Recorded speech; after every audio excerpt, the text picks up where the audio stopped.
Bonjour à vous, bienvenue à l'école de guérison divine. Et aujourd'hui, nous allons d'abord lire Romains chapitre 4, verset 19. Romains chapitre 4, verset 19. Sans faiblir dans la foi, il ne considéra point que son corps était déjà usé, puisqu'il avait près de 100 ans, et que Sarah n'était plus en état d'avoir des enfants. Romains chapitre 4, verset 19 nous parle de Abraham. Abraham est considéré comme le père de la foi. Et lorsque vous lisez la Bible vous raconte que Sarah avait 90 ans et elle était stérile. Et Abraham aussi avait 100 ans déjà. Vous comprenez? Et Dieu avait promis à Abraham qu'il aurait un héritier. Vous comprenez? Et qu'est-ce qui va se passer? La Bible dit qu'il n'a pas faibli dans la foi. Et la Bible dit que Abraham n'a même pas considéré son corps. Ça veut dire que il n'a pas considéré ce que ses symptômes le disaient. Quand Abraham avait l'âge de 100 ans, son corps lui disait, toi aussi, Abraham, tu as 100 ans. Tu penses que tu peux avoir des enfants à ton âge? Regarde ta femme, 90 ans. Tu penses qu'elle peut encore avoir des enfants? Mais Abraham, la Bible dit que Abraham ne considéra pas son propre corps. Donc, Abraham ne s'est pas fié à ce qu'il voyait. Pour obtenir votre guérison, vous devez apprendre à ne pas vous fier à ce que vous voyez, à ce que vous ressentez. L'essence même de la guérison réside dans votre foi. Et la foi est résumée par votre attitude, votre comportement et vos actions. Quelqu'un qui a la foi, c'est quelqu'un qui croit que Dieu lui a déjà accordé ce qu'il a demandé sans même l'avoir encore vu. Quelqu'un qui croit que Dieu l'a guéri, c'est quelqu'un qui considère que son corps est déjà en bonne santé sans même l'avoir vu.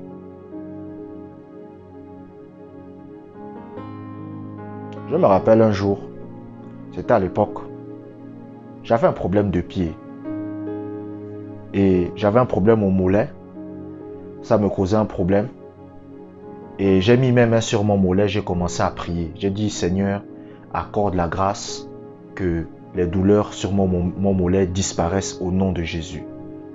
Et ensuite, je me suis levé. Et j'avais un rendez-vous avec quelqu'un, vous comprenez? Mais par la suite, je me suis dit, vaut mieux que j'aille pas à ce rendez-vous au cas où la douleur reviendrait. Et c'est là que le Saint-Esprit m'a parlé. Il m'a dit, en réalité, tu ne crois pas en ta prière. J'ai dit au Saint-Esprit, mais comment ça? Il me dit, si tu croyais vraiment que Dieu t'a exaucé, si tu croyais vraiment que tu es guéri de ton problème de mollet là maintenant, tu n'aurais pas peur d'aller à ton rendez-vous. Si tu as peur d'aller à ton rendez-vous, c'est que dans le fond, tu ne crois pas vraiment que Dieu t'a délivré de ça. Et vous savez, moi j'ai toujours été quelqu'un d'honnête. J'ai dit non Seigneur, c'est vrai, tu as raison. Et j'ai commencé maintenant à développer ma foi. Vous comprenez? J'ai commencé maintenant à développer ma foi. Donc, la foi, c'est agir et se comporter comme étant guéri. Pourquoi vous agissez et vous vous comportez comme étant guéri? Parce que vous savez déjà que Dieu vous a donné. C'est ça la foi. Mais je vous prends un exemple. Vous allez voir votre oncle. Vous dites à votre oncle, j'ai besoin de 5 000 € demain. Et votre oncle vous dit, demain je vais te donner tes 5 000 €. Votre comportement et votre attitude va changer même si vous n'avez pas encore les 5 000 € dans les mains. Vous comprenez? C'est comme lorsque vous gagnez au loto. Je vous prends un exemple. Vous gagnez au loto. Vous jouez au loto et pendant que vous jouez au loto, vous gagnez. Bien entendu, je profite de cela pour dire que normalement un chrétien, vous n'êtes pas censé jouer à ce genre de jeu. Mais bon, passons. Vous jouez au loto et vous gagnez. Mais quand vous avez gagné, on met l'argent dans votre compte en banque. Mais est-ce que vous avez encore touché l'argent avec vos mains? Non. Mais vous croyez que la chose est déjà faite. Et cela va affecter votre comportement et votre attitude. C'est ça qu'on appelle la foi. Donc vous, c'est-à-dire que même si vous n'avez pas encore touché la chose avec vos mains, même si vous ne sentez pas la chose physiquement, vous savez que vous avez déjà gagné. Est-ce que vous comprenez?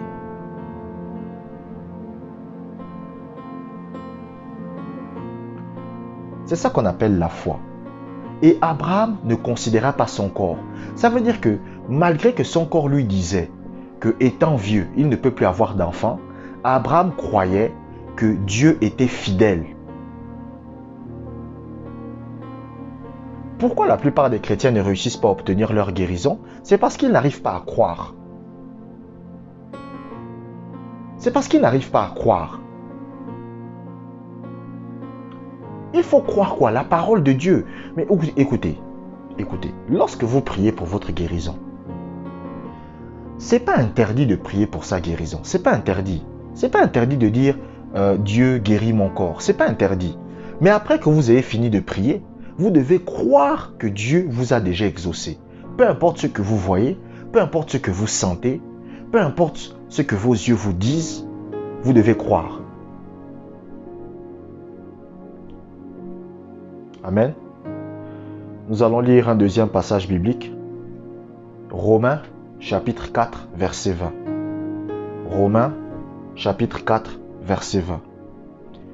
Il ne douta point par incrédulité au sujet de la promesse de Dieu, mais il fut fortifié par la foi, donnant gloire à Dieu. Mais là, on vous parle de qui? On vous parle de Abraham.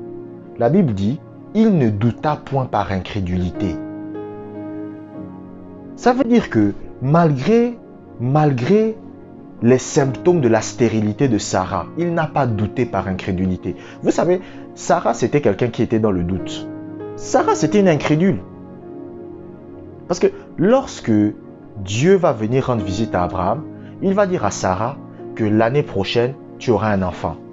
Mais vous savez ce que Sarah a fait? La Bible dit que Sarah a ri. C'est pour ça qu'elle a même donné à son enfant le nom de Isaac. Isaac, ça veut dire celui qui rit. Donc Sarah s'est mise à rire. Et Dieu lui dit, mais pourquoi tu ris? Elle dit, oh non Seigneur, je n'ai pas ri, c'est faux. Vous savez, les femmes sont comme ça. Les femmes sont comme ça. C'est-à-dire qu'elles n'aiment pas avoir tort. Elle dit, non Seigneur, moi je n'ai pas ri, c'est faux, moi je n'ai pas ri. Dieu lui dit, mais non, tu as ri. Vous comprenez? Parce que, écoutez, cela démontrait son incrédulité. En fait, le fait qu'elle rit de ça, ça veut dire que dans le fond, elle ne croyait pas. C'est pour ça que quelqu'un qui croit vraiment à sa guérison, il y a des actions et il y a un comportement qu'il a. Quelqu'un qui a la foi, écoutez, moi je vous dis la vérité. Quelqu'un qui croit en sa guérison, il y a un comportement, il y a une attitude qu'il a. C'est-à-dire que lorsque vous regardez le comportement de la personne, vous regardez l'attitude de la personne, vous savez que cette personne croit en sa guérison. Et il y a aussi un comportement et une attitude que quand vous voyez, vous savez que cette personne ne croit pas. Vous comprenez?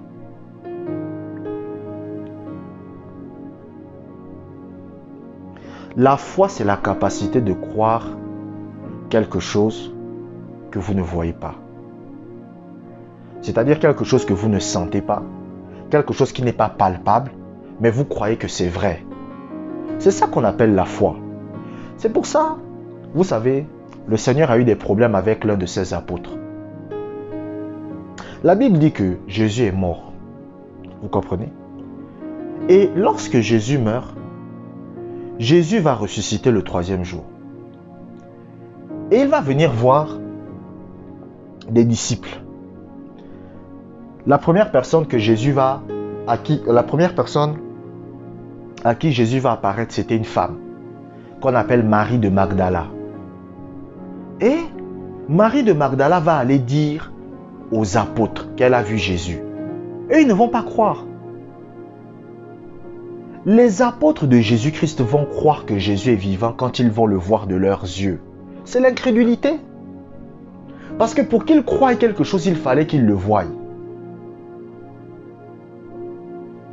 Mais écoutez, il y a des gens parmi vous. Votre foi est même mieux que ceux des apôtres. Pourquoi? Écoutez, ne confondez pas les dons de guérison et la foi. Oui, parce que je vois déjà les pensées des gens. Oh, mais comment ma foi peut être au-dessus de l'apôtre Pierre? L'apôtre Pierre guérissait les malades avec son ombre. Non, non, non, non, non, non. Faites très attention. Ne confondez pas le don de guérison et la foi qu'une personne exerce. C'est totalement différent. Oui. C'est pour ça que vous allez voir des pasteurs, ils ont le cancer, ils meurent, mais ils guérissent les gens qui ont le cancer. Oui, oui. Un pasteur peut guérir quelqu'un qui a le cancer et lui-même il a le cancer et il meurt. Et vous êtes étonné. Vous dites, mais je ne comprends pas. Le pasteur là, il a guéri les gens qui ont le cancer. Mais lui-même il a le cancer, il meurt. C'est pourquoi? C'est parce qu'il avait le don de guérison. Le don de guérison, c'est un don. Ce n'est pas quelque chose que vous méritez. C'est un don. Donc, c'est-à-dire vous priez pour les malades et les malades sont guéris. Mais lui-même, c'est un incrédule. Oui. C'est pour ça que la Bible vous dit que même Judas guérissait les malades. Pourtant, Judas, c'était un voleur dans l'église. Lorsque les gens donnaient les offrandes dans le ministère de Jésus, parce que Jésus recevait les dîmes et les offrandes dans son ministère. Lorsque les gens donnaient les dîmes et donnaient les offrandes, Judas, lui, il détournait l'argent. Parce que c'était lui qui était chargé de s'occuper de l'argent. Mais pourtant, lorsqu'il priait pour les malades étaient guéris. Vous comprenez? Donc, ne confondez pas la foi et le don de guérison de quelqu'un. Voilà, c'est parce que les chrétiens confondent ça. C'est pour ça que la Bible dit qu'il y a même des pasteurs, ils vont arriver au ciel, ils vont dire à Jésus, Seigneur, nous avons fait des miracles en ton nom. Jésus va leur dire, je ne vous connais pas. Pourquoi? Parce que c'est des gens qui ont ce qu'on appelle le don de guérison. Mais sinon, la foi là, ils n'avaient pas la foi. C'est-à-dire, c'est des incrédules. Et la Bible dit que Dieu ne se repent pas de ses dons et de ses appels. Donc ça veut dire que lorsque quelqu'un a le don de guérison, même si cette personne commence à se comporter mal, le don de guérison reste. C'est ce qui s'est passé avec Benny Hinn. Parce que lui-même il raconte qu'il faisait des miracles, il faisait des guérisons, mais Dieu n'était plus avec lui. Oui. La dernière fois, j'écoutais un autre homme de Dieu, là, un prophète. Bon, ça fait déjà un peu longtemps. Lui-même, il raconte que Dieu n'était plus avec lui, mais il prophétisait, il faisait des miracles. Donc, il ne faut pas confondre le don de guérison et la foi de la personne. Voilà. Donc, il y a des pasteurs, ils imposent les mots aux malades, les malades sont guéris. Mais lui-même, dès qu'il tombe malade, il n'a pas la foi. Suffisamment de foi pour se guérir lui-même. Vous comprenez? C'est pour cela que des pasteurs comme Kenneth Hagin ont duré longtemps. Pourquoi? Parce que Kenneth Hagin, c'est l'un des hommes de Dieu les plus équilibrés. Parce que non seulement il avait le don de guérison qui opérait à travers lui, mais en plus, il utilisait aussi sa propre foi pour guérir son corps. Mais alors que les autres pasteurs, vous comprenez, eux, ils avaient le don de guérison pour guérir les autres personnes, mais ils n'avaient pas la foi, ils ne savaient pas utiliser leur foi pour se guérir eux-mêmes. C'est pour ça que beaucoup sont morts. La dernière fois, j'ai lu la biographie d'un homme de Dieu qui s'appelait Raymond Ritchie. Raymond Ritchie. Aux États-Unis. Il guérissait les cancéreux, mais lui-même, il est mort du cancer. Donc, il guérit les cancéreux, Mais lui-même, il meurt du cancer. Et pendant qu'il avait le cancer, il prie pour les cancéreux sont guéris. Mais lui-même, il est en train de mourir du cancer. Et il est mort. Pourquoi? Parce que il ne savait pas comment utiliser sa foi pour guérir son corps. Est-ce que vous comprenez? Abonnez-vous pour des prochaines vidéos. Que la grâce du Seigneur soit avec vous.